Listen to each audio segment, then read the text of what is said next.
So, my name is Matt Rankin. I'm a local businessman. I'm Debbie's dad. I have a question about a bill that came and went, and I don't believe any of you had anything to do with it, but I welcome your comments on it because part of where we're shooting ourselves in the foot is economic development, and I think this came and went without anybody even looking at how it would benefit West River, South Dakota. It was House Bill 1207, which exempted wind farms on Indian reservations from taxation. So I have a question and a comment. My question would be, I honestly don't know. I didn't know, since reservations are federally managed, does the state of South Dakota even have anything to do with taxation at a state level on a wind farm on a reservation? Because the bill's here, so I assume that must have been Sounds like an appropriator question. an issue. I don't, it didn't come to appropriation. Well, It's not been heard yet. no, it was deferred to the 41st day on the 2nd. So is Kelly. Yeah. It's number 1207. Let's say which committee it was in. Probably And it was sponsored by Lucas. Lucas Killer Bradford. Yeah. So Lance Russell down in Hot Springs just jumped on it to kill it right away, and I don't really know why, because any economic development West River, wide or Indian, is good for all of us. So I'm a career electrician. I went to Votech in Rapid City, and I've been here a quarter century. I stayed, I didn't leave. And I can make in Rapid City maybe 15 or 20 bucks an hour at 40 years old as an electrician. If I moved to St. Louis, it'd be like 40 or 50 bucks an hour.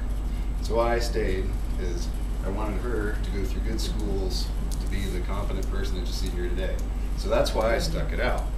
Why I can't employ anybody as an electrician and I own a wind and solar energy company is we don't do anything for ourselves on a state level to foster this kind of activity, particularly West River.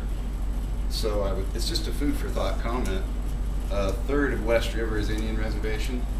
So if a third of West River could be tax exempt wind, even if the state isn't directly getting a tax revenue right from it, it's going to put people to work, in essence, just like any other energy project that we want to do.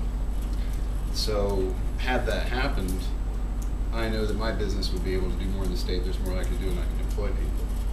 I'm a sole proprietorship, and I go to Wyoming and do my work because there's not much support and not much interest in our state in what I do.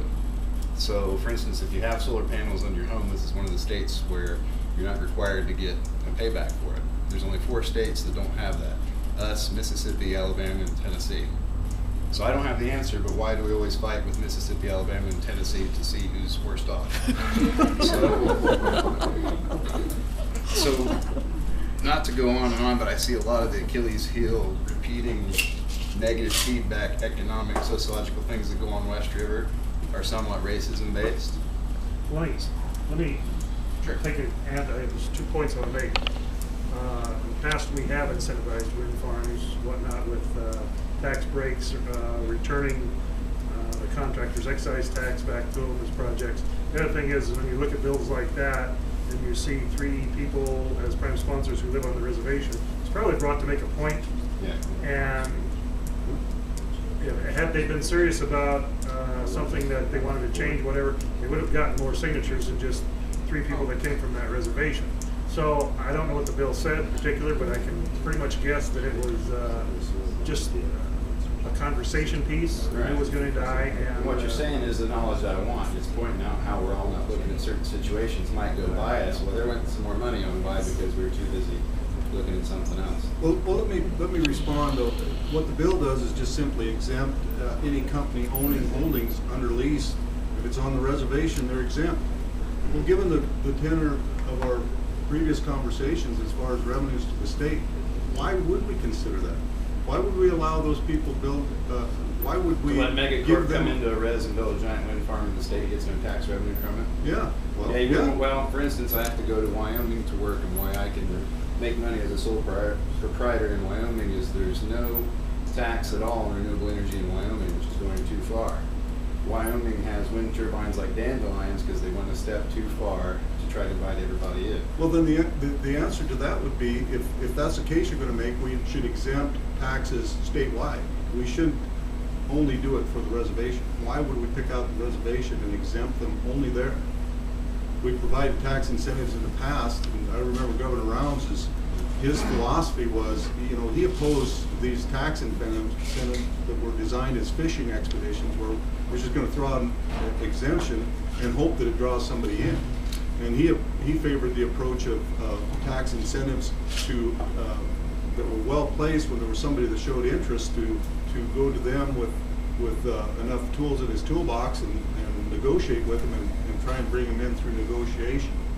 More targeted exemptions, if you will.